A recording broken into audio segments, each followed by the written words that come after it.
Okay, we have an interesting question here. Hello, Dan. I guess my question would be, could you explain the process of booking a gig all on your own, whether a festival or a bar? Well, I will tell you how I did it and what worked well for me. What worked well for me is I made some flyers with my name on it, and I made some demo CDs where I recorded playing a couple songs. So my whole thing when I was going around to bars is I was going to play guitar and sing, and I do that for popular songs, but I do my own arrangement of popular songs. I wouldn't play it exactly how you heard it on the radio, but make it recognizable for people. So I made a demo CD, and then I drove for about I don't know, 3 4 days. I drove around to, let's see, I don't know, somewhere in the neighborhood of 50 restaurants, including Starbucks, including coffee houses, all around the area of where I was going to school at the time, which is Montclair, New Jersey. And I handed the managers of those places the CD, and the CD had my contact info on it. It said what I was good for, what you could book me for, what my rates were, all that good stuff. And so basically, it's a numbers game. So you may need to talk to 1,000 people to get 10 people to say yes. And of those 10 people to say yes, you may end up playing 3 of those gigs. And then once you do that, you want to do a really good job. You want to be really professional. You want to show up super prepared. You want to be friendly. You want to be nice. You want to over deliver, blow everyone's socks off, and then get invited back. And then you get a regular spot. And then you get another spot. And then you get 2 regular spots. So my advice for booking gigs on your own, whether a festival or a bar, is to play the numbers game. And it's not just a numbers game of copy and paste. It needs to be a high quality numbers game where you actually personalize emails, you give people calls, you develop relationships with the people who are going to be booking you for gigs. And by doing that, you will build up a roster of places you can go. And then it really depends on what you're doing when you're there. But I always liked to make sure that I was getting paid reasonably for my time. So I would be paid between $100 to $300 to $400 for the evening from the actual restaurant and venue. Then I would also get tips from people, and if you play at higher end restaurants, you get higher end tips. Quick tip there, and then find ways of making yourself original. So like what I would do is, because I'd be playing around in restaurants and stuff, is I would make a music menu. And the music menu would be like a menu. I'd bind it up and then I'd hand it to people like, okay, what song would you like for me to play for you? And just hand them a music menu, because that way because sometimes people will mess with you. They're having a day and they're like, all right, can you play some 2 Chainz? And it's like, I mean, come on now. You think this slice of Wonder Bread is gonna walk up to the table and bust out some 2 Chainz? I don't think so. I'm not saying you can't rework them. I've heard Ed Sheeran work some phenomenal hip hop tracks, but that's just not my strong suit. So by controlling the situation in terms of saying, all right, look, here's 50 songs that I know how to play. Why don't you pick them? You can organize them. I organize them by decade, and then you also learn what songs people want. And it depends on the general age group of the people in the restaurant that you go to. And so you need to understand your audience. Yeah, I'm just saying. uh, yeah, so going around doing that thing, that was great, and it worked really, really well for generating a lot of money for me and supporting myself. And it was a lot of fun because I was my own boss. I'd get all my stuff in the car. Another thing, and I never feel the need to say this, but apparently it needs to be said: show up on time. If you have issues showing up on time, like, making money is not for you. Not showing up on time and not being paid go hand in hand. So it's like, show up way early. Like, this is going to be extreme, but this is honestly how I feel. It's like, if you imagine every single job, every single opportunity, every single music gig you have is not dependent on you performing well, but rather there's an evil person out there who's taken your loved one's hostage and they're holding a gun to your loved one's head. And the only way your loved one is going to be freed is if you do a good job. It's like, how good of a job are you going to do then? Like, considerably better of a job than you might have done if it was just you for the money. So it's like, you need to think about and frame things for yourself in a way that's going to make sense, that you're going to want to show up and you're going to do a phenomenal job. You're just gonna blow it out of the park. So it's like, how good of a job would I have to do to get the psychopath who kidnapped my little sister to release her, right? Because it's dependent on me doing a really good job. Like, I'm gonna show up super early. I'm gonna be set up. I'm gonna start playing 5 minutes early. I'm gonna give them 30 minutes extra on the end. I'm going to play and sing, do whatever I want. Like one time I was doing a Christmas. It was Christmas Eve. I was playing this restaurant, and I started, leading there's this entire room of this giant family in it, multiple generations of family that rented out this entire room. And so I just sat there with them for like half an hour and just led them through Christmas carols, right? And like they had a great time. And then we actually changed the words to the Christmas carol because like there's a little kid sitting at the table who liked a truck. So instead of saying and a partridge in a pear tree, we'd like and a truck. It was great. It was great. So it's like I think this goes for anything you do in music. It's like, how good of a job are you going to do? Take yourself out of it, because for some reason, at least in my experience, I have such a hard time doing a really quality job for me. But if I make it about making a quality job for someone else, that's where the magic happens. Like that's where I put the extra elbow grease, and that's where I go back and spend the extra 2 grand on like 3 editors and redoing a book. It's not for me; it's for the people who are going to read it. And then for gigs, it's like, well, okay, don't just think about it being this one gig. You need to think about it over a long time horizon of like, okay, I'm doing this gig now. I guess I'm going to make money from it, but how about next month? How about 3 months from now? How about 6 months from now? How about 2 years from now? What's the game plan? Where is this leading? How am I going to develop this relationship? How am I going to cultivate this relationship? So even if like you read the book like How to Win Friends and Influence People, Andrew Carnegie, just follow what that says. Just do that while you're doing music. You're gonna win. You're gonna win. You know. I mean, including in that, I was also pretty good at playing guitar, also pretty good at singing. I've been doing it for years, and like I showed up and I knew my stuff. But I also really wanted it. So it's like if I went to a restaurant and someone asked me to play a song that I didn't know, I'll be like, hey, I'll see you next weekend and I'll play it for you then. And I'd go learn the song for them. Like you got to the point people were booking me for private parties because they knew, oh, if you want a customized like thing, this guy, like whatever you want. I learned songs in Italian. Nel blu divento di blu, wiki digi di stare lassù. It's like I don't even know what I'm saying. I just memorized how it sounds and just listened to it a bunch of times, printed it out, made myself, word for word exactly how it sounds, and then sing song in any language. Like let's go. Like at what level is your let's go? Because if it's let's go that you're going to print out, make 1,000 demo CDs, and now it doesn't necessarily need to be a CD. You could put it on like a little disk drive or something. But it's like, how much do you want it? I wanted it. So I went around to like tons of restaurants talking to everyone until I got the gigs because I wanted it. So if you want it, go make it happen. So many people are like, yeah, I want to do it, but no, I don't want to.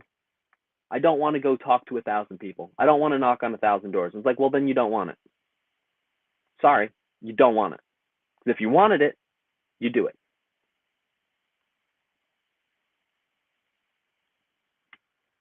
Facebook user says, right, talent is only 10 to 20%.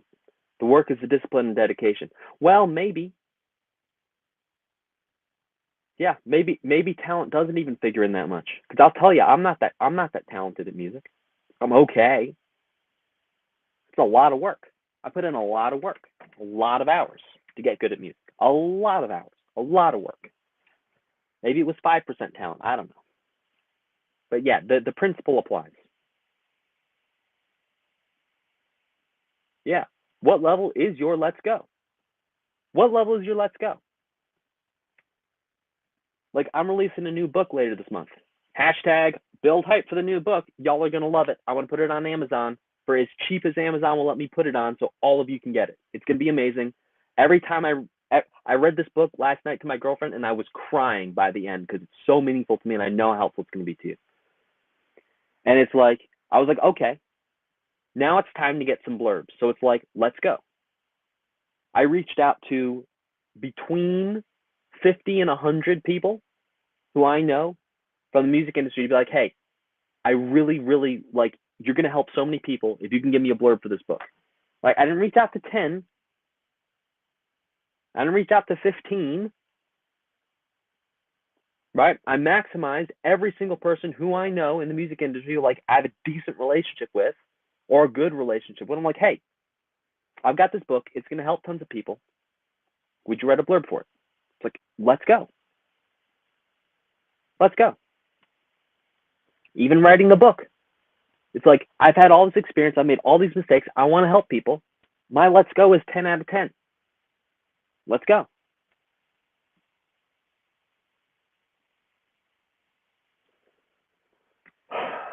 Anyone else have any questions? So yeah, bullet form, you want to get gigs, get good enough that you can have a demo, and it doesn't have to be that good. Like really, it has to be like okay. Like okay. You need to be okay. Not good, not great, just okay. And then go knock on 1,000 doors and you will get gigs and you will play gigs and you'll be so nervous and your palms will sweat and you will probably not do that well, and that's okay because the next time you'll do better. And then you keep on doing better and you keep on doing better, and then eventually you will have whatever it is you want to build for yourself in terms of gigs. Just go knock on 1,000 doors.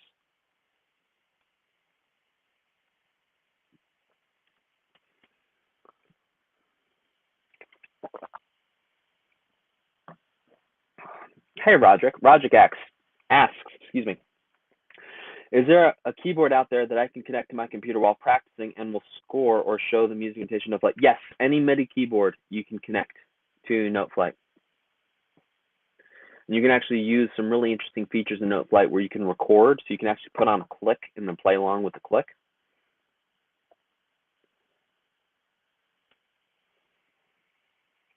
But at that point, when you're playing with the keyboard into NoteFlight, I almost feel like using a DAW, digital audio workstation, is going to be better for that.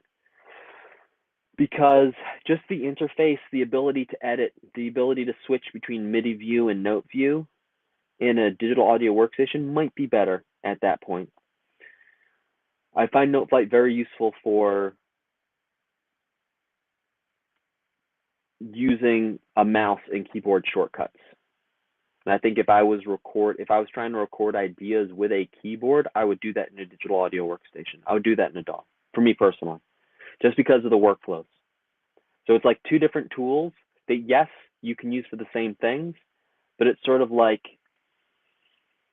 two different size screwdrivers. It's like if you have a screwdriver that's too long and too big, sometimes you can't quite get it under the counter, right? Because you can't quite reach that screw, so you need a short screwdriver. And I think it's the same thing here. You know, both tools, the digital audio workstation and NoteFlight, they're both screwdrivers. Like they both will get you to the same place in terms of outcome, but using both is not as evidently easy. Like if you're playing live a keyboard part and you're kind of trying to figure it out and it's not perfectly memorized, a DAW is great because then you can just go into MIDI view and select a bunch of MIDI notes, delete them, go back, redo it. And I'm not saying you can't do that in NoteFlight, because you can, just the workflow is a little easier in a digital audio workstation.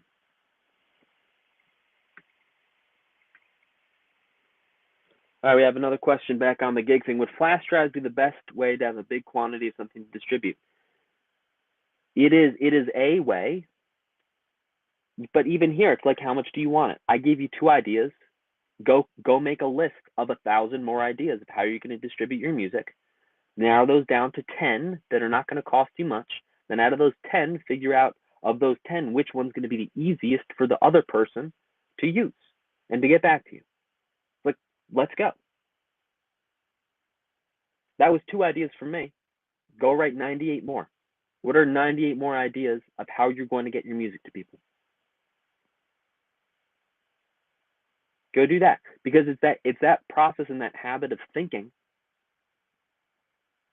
And you know, I'm over exaggerating a little bit with the 98, but the point still remains. It's like that way of thinking is what's going to get you places.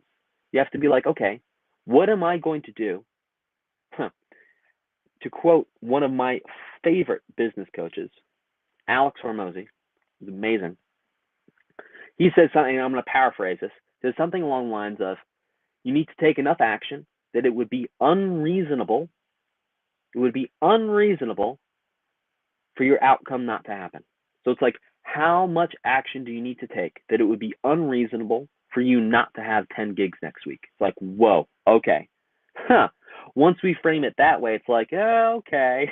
So it's like the question I asked myself this morning was like, how much action do I need to take that it would be unreasonable that I have 3 pages of blurbs before anyone sees the book? It's like, you do the preview on Amazon. I want it to be 3 pages of solid blurbs from people who've been in the music industry. They know it and they know the value of this book and they're going to be able to tell people about it. It's like, okay, how much action it would be unreasonable if that didn't happen?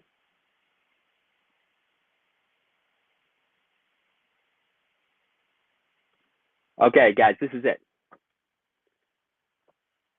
I encourage you to remove the word overachieve out of your lexicon, because overachieve is what people who just do what's necessary say to try and bring people who do more than what's necessary down a peg, in my experience.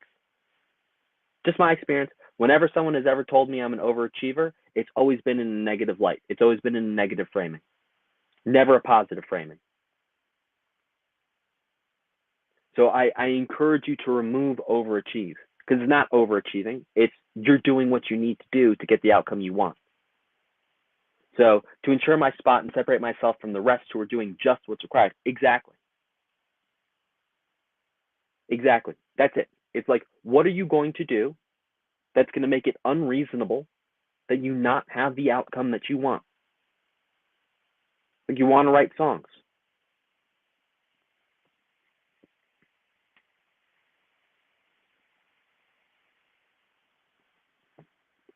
I'll use myself as an example again, because I always think this is the best way. It's like, I show you what I do, and then you understand if it works or not. So it's like, I was like, okay, I'm trying to sell you guys courses. What would be unreasonable for me to offer you guys? Well, what could I offer you guys that would be unreasonable that you not take it when I offer you courses? It's like, okay, every single course I've ever made, $37. Like, it would be unreasonable to say no to that. Like, okay, that's how I'm thinking.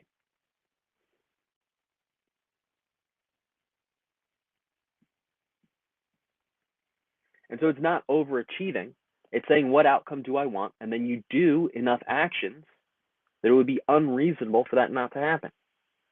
Another guy to check out if you really want to get into that mindset is a fellow named Grant Cardone. He's all about the 10x rule. He he gets a little manic for me sometimes, but hey, that's just that's his flavor of ice cream. I think a little Grant Cardone goes a long way. Yeah, that man. If you listen to his podcast, you have in your ear for like 30 seconds. You're like, okay, I get it. I'm gonna go do it. He's like 10 times. He's awesome.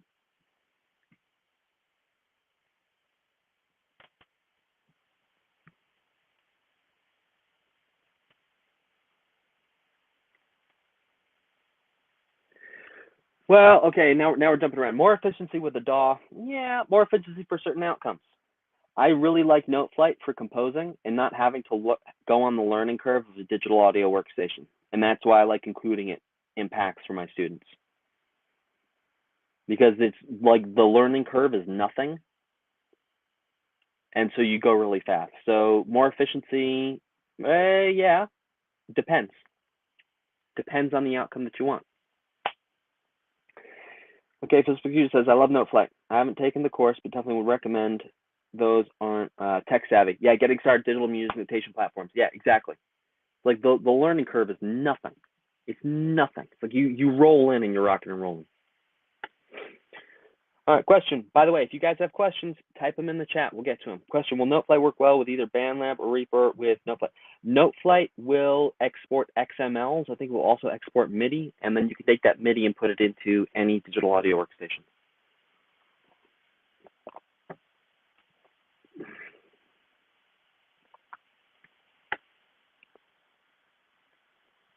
Gawkmoon 3000 says, hey, Dance, want to say I greatly appreciate your work. It's amazing you want to teach music theory to so many people. Heart you. Love it. I greatly appreciate you stopping by to say you greatly appreciate.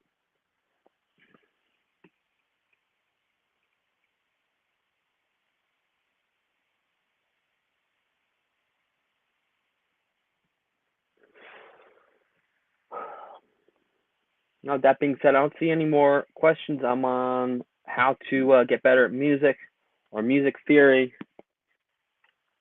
If any of y'all have questions, we had a really interesting question today about like how to go get a gig. Now, that was a fascinating question. Yeah, it comes down to output, man. It comes down to output. It's like, okay, get 100 songs together. By the way, don't do what I did. Don't go memorize 50 songs. Be smarter than me. Get an iPad, load the lead sheets for those songs onto your iPad, or even just the lyrics with the chords above it, and then use that to help you. Like, you don't need to memorize it. You really don't. I spent so long and so many hours trying to memorize things. Way too much work. Don't do that. Get an iPad, load everything onto that iPad, and then use that as a reference. You know, just to look down at it every once in a while. Because my gosh, trying to keep multiple, and also at that time I was also trying to keep a library of jazz standards in my head. Pop, it was too much. It was too much. Too much. It was all too much. It's like, make it easy on yourself. It's like, whenever you're going to do something, okay, here we go. Whenever you're going to do something, ask yourself, how much action would I need to take that it would be unreasonable for me not to get the outcome I want? And then as a second question, ask yourself, how would I do it in a quarter of the time? Or how would I make this easy for myself? Right? Because there's always going to be, it's like work smart, hard. Say it again. Work smart, hard. Work smart, hard. Don't just work smart. Work smart, hard. Don't work hard because you've got to work smart. Work smart, hard.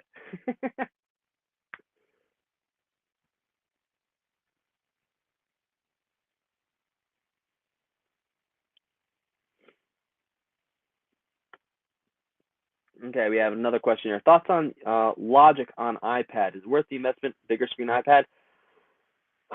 I will tell you, I've tried using Logic on an iPad, and I'm not a fan.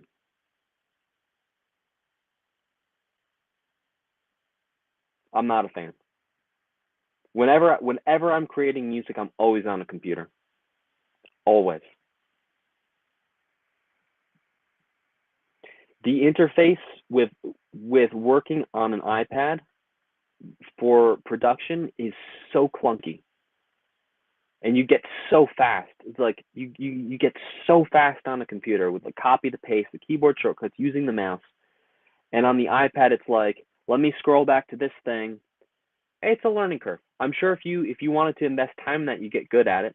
It's kind of like using the Native Instruments machine thing. It's like, it's a little weird at first once you start out, but like once you get into it, it's like, okay, once you get past the learning curve, you move quickly. But for me, I always use a computer because I tried doing it. I was like, man, I was teaching guitar lessons at a music school that shall remain nameless in Delaware. And this was before Best Music Coach really started taking off, so I was still, teaching around different places. And I was like, okay, I'm going to have a complete mobile setup so that in between lessons, if I get inspired, I'm going to be able to write songs down whenever I want. And so I get this MIDI keyboard, I get this iRig, this iGuitar thing, this iPad, like the whole thing. I plug it in, I'm ready to go. I've got my iPad. And then it's like, let's go, let's start. So clunky that I tried using it once, and then it was like $150. I've still got the keyboard in a box in my closet. So a nice idea, but in my experience, using a computer for creating music is always going to be the best move. I'm like, how much even is a big iPad Pro? iPad Pro. How much are they? Oh my goodness. iPad Pros are $1,000. Dude, a MacBook Air is less than $1,000. Go get a MacBook Air and use that for like creating music as opposed to the iPad is my 2 cents.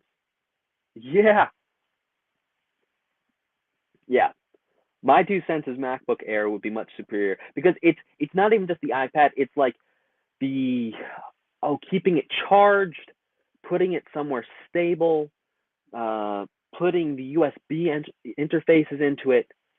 It's like so there's so much there's so much there that you can do with computers. Yes, you can connect mice, yes, you can connect keyboards to iPads, but it's like, I don't know. Every time in my life, I've been like I went on a bike trip with my father. I was like, I'm gonna bring my iPad. I'm gonna do some writing. I'm gonna work on my book. It's gonna be no. The iPad sat. I carted an iPad around with me on the back of a bike for hundreds of miles. Used it once. Yeah, exactly. You can have the iPad Air. You plug it into a monitor. It's so easy to do. Oh. Doc Moon 2000 says, also want to comment on the whole don't push memorization. I'm in the top choir at my college, and we don't even memorize the music. We always have our folders with us because it's for security. Yeah. There's a time and a place. There's a time and a place for memorization. Gigs ain't one. Gigs ain't one. Like, there's nothing wrong with showing up with that iPad. You can get iPad holders to put on your mic stands. You can put iPad holders that have their own stand. You can get foot pedals that will switch the pages on your iPad so you can keep playing your guitar or your piano or your ukulele or your bass. There's so many sweet solutions there. So it's like, yeah, iPad for gigs, computer for production, in my experience. Again, I've tried it. I've tried it.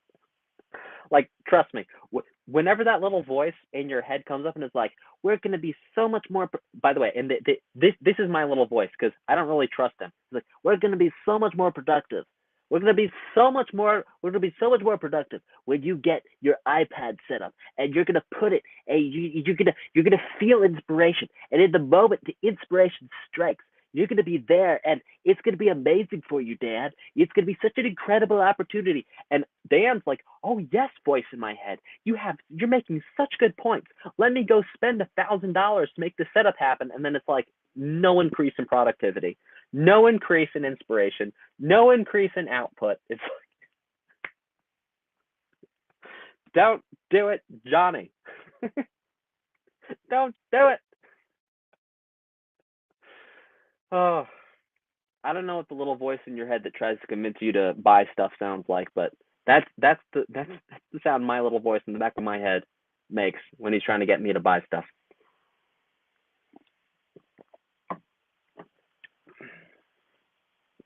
Can I elaborate on don't memorize? Yeah. Okay. I'm going to start talking because there's a lot here, and we'll sort of find our way.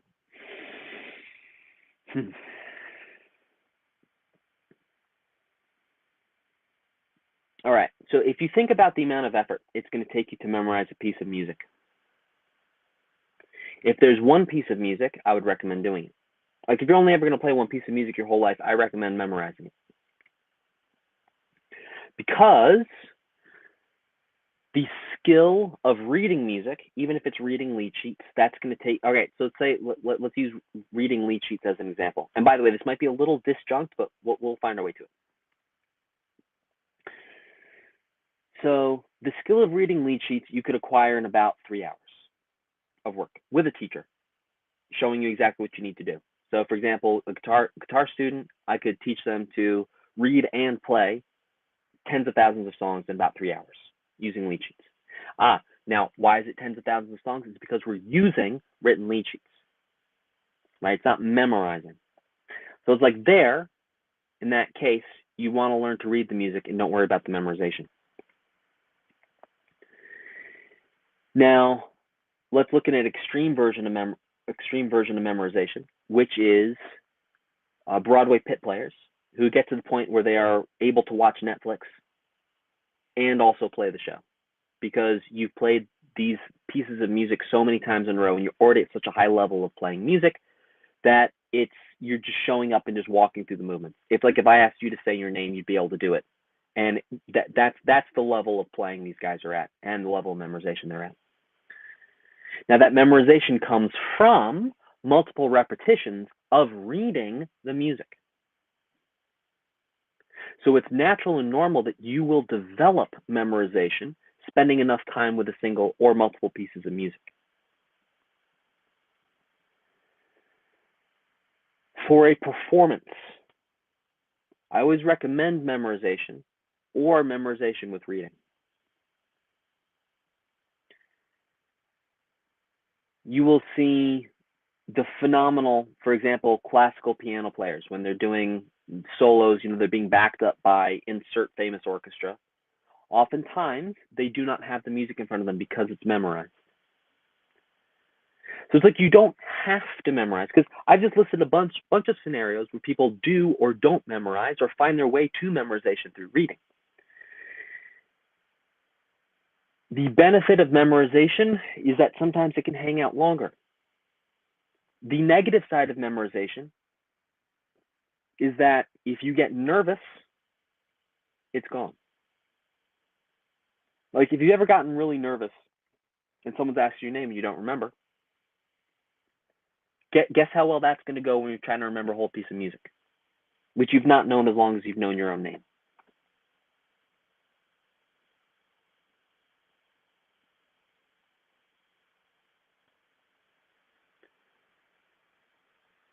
So within that, it's interesting too, because sometimes there's these cultural expectations within different groups of musicians. So like if you're playing jazz, it is expected that you have between 50 and 200 jazz standards memorized that you just know and you can whip out and play at any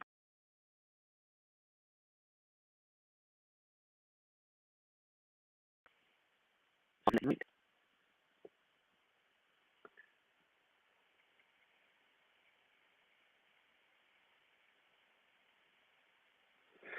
So within this, there's a lot of nuance, and I think it really depends on what you're trying to do.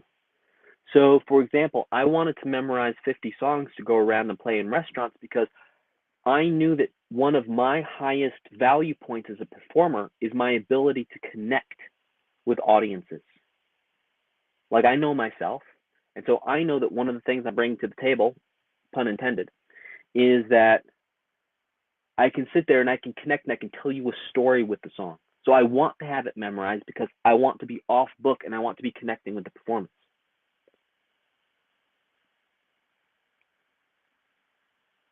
And even there, it's like, okay, we can ask a really high quality question, which is, do you have to be off book in order to connect emotionally?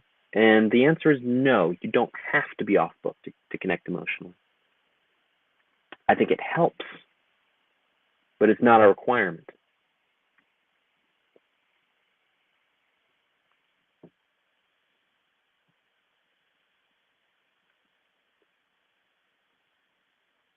When I did that party and I had to learn a song in Italian, it was like I memorized that. I memorized it. That's why I was able to pull it out a couple minutes ago. It's because I actually no blu dipinto di blu, i chi tinge di stare lassù e volavo, venite venite di sole con solo più su. And I'm totally butchering it now, but I still kind of remember it. This was years ago, right? Because I had to memorize that song syllable by syllable to get it to sound like the Italian. Lord have mercy.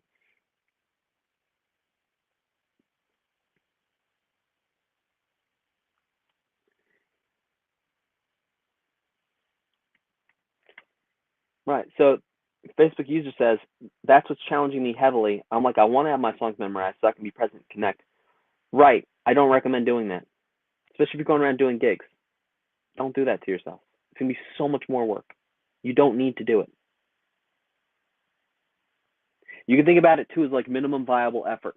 It's an idea from Tim Ferriss. It's like minimum viable effort. Okay, what's the minimum viable effort for you to have a performance ready set? It's like not memorizing it. Then if it goes really well and people want you back again, you keep playing that set. Guess what's going to happen after you perform that set 100, 200 times? You're going to memorize it. The memorization is going to happen for you. But instead of stacking the memorization at the front before you walk out the door and investing hundreds of hours of your time before you even know these are songs people want to hear, before you even have the gigs. Like, take that whole hundreds of hours of time before you step out the door. Take that away. Step out the door now. Go start playing, and you will develop memorization. You will cultivate the memorization of these songs by virtue of repeating them. That's what my recommendation to you would be.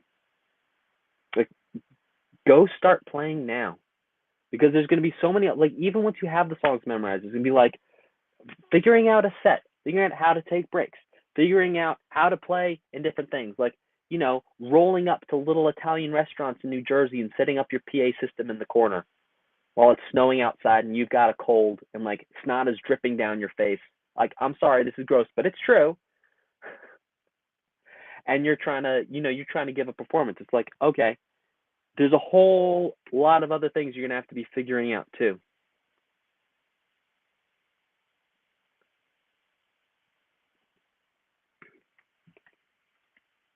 Facebook user says, don't make memorization the primary goal. No, I don't think so. Because you will find that what people are hiring you to do, you will find that people who are hiring you, their first question is not going to be, are you on book? But is your set memorized? No, the first question is like, okay, are you going to give the people sitting at our restaurant a nice time that is going to be so worth paying you, feeding you, that it's going to keep them there longer, they're going to order more drinks.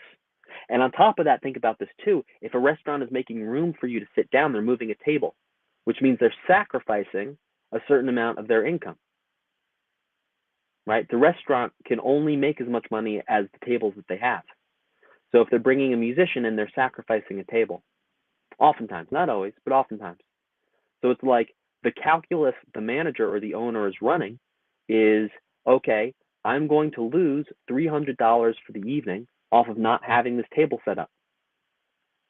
So you need to make sure so what they're thinking is, will bringing this person in to make live music balance out that $300 loss on top of the money I'm going to pay them, on top of the food they're going to eat. So also have empathy for the person who's hiring you and make sure it's worth their time and they're seeing a return on investment from bringing you in. And maybe the return on investment is you bring your parents with you when you go. You're like, look, I can guarantee you're going to have a 2-top filled and they will buy drinks. Like, hey, mom, dad, I need you guys to get in the car and be at this restaurant on Saturday, and I need you to buy at least, you don't have to drink them. I need you to buy at least 3 drinks. That's not a move I did, but I'm saying that's an idea for you.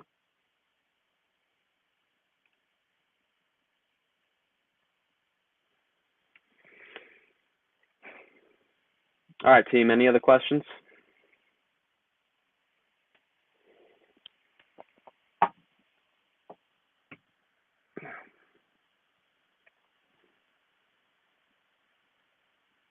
No, it doesn't look like it. All right, guys. I got an awesome pack of every single book and course I've ever made. It's called Everything You Need. I just put a link in the chat. I know that just went to YouTube. I'm not sure if that went to Facebook. I'll be putting this also in Facebook. Thank you all so very much for joining me. Thank you for giving me the opportunity to answer your questions and deliver value to you. And thank you for prompting me with your questions, because sometimes I know more than I remember that I know, and sometimes things that I think are evident and obvious are actually hugely valuable for you to hear. So thank you very much for your prompting. And I will see y'all next time back in the studio. Take care. And if you have questions between now and next week in Facebook, go ahead and put them on the post. And put your questions out ahead of time, because I know not all of you can make the live. So if you're watching this after the fact, make sure you find the post for next week and put your question there. All right, take care, y'all, and